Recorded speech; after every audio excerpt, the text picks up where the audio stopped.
I'm not a crook.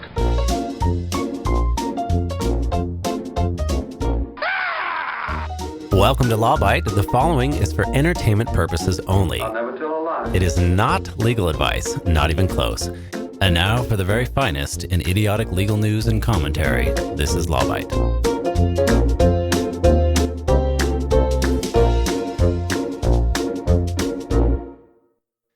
Can a middle finger be protected speech under the First Amendment? Now, what if you pump the finger up and down at a cop from the inside of your moving vehicle? Now, I know that we're in a global pandemic right now, but these are the questions that plague me. And hey, sometimes I feel like giving some people the middle finger right now because they're standing too close. Anyhow, according to Yahoo News, some years ago, Sean Patrick Ellis of North Carolina was pulled over for flipping the bird to a police officer and cited for disorderly conduct. Now, the police chased Ellis down and gave him a ticket. Now, the popo also mentioned to Ellis, "Hey man, you hurt my feelings." Okay, not really, but I'm sure that was part of it.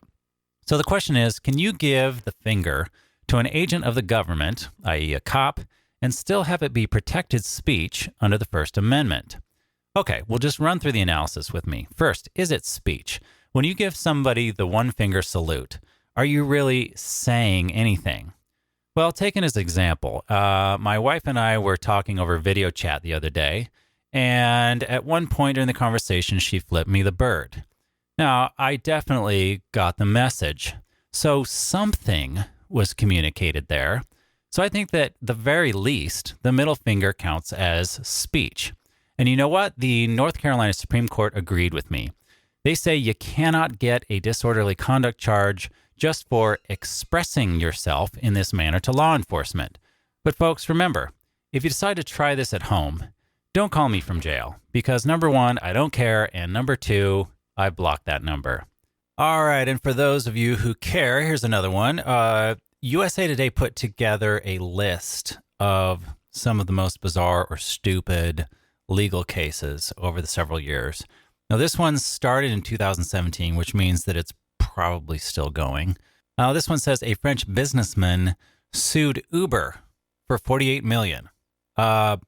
Basically saying that Uber ruined his marriage. Now, he claims that a flaw in the ride-sharing company's app played a role in the dissolution of his marriage. Okay, so this guy says he borrowed his wife's cell phone. He used it to log on to Uber. And now he says there's some glitch in the app that caused it to continue to send notifications of where he was to his wife's phone even after he logged off. And somehow that caused a problem with his wife and their marriage, and it ended in a divorce. So what he's saying is, Uber, I had a very carefully orchestrated plot to cheat on my wife, and you fucking ruined it. And by the way, I can't believe that a French businessman was cheating on his wife. What?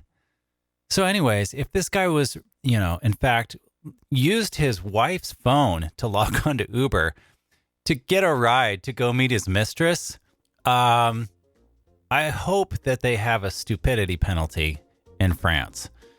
Anyway, that is all the time we have today, folks. Remember, if you've got a question, a legal question for us, and you don't necessarily care if the answer is correct or even remotely accurate, send it to us at lawbitepodcast@yahoo.com. And thank you very much again for listening, everybody. We'll see you again next time. Bye.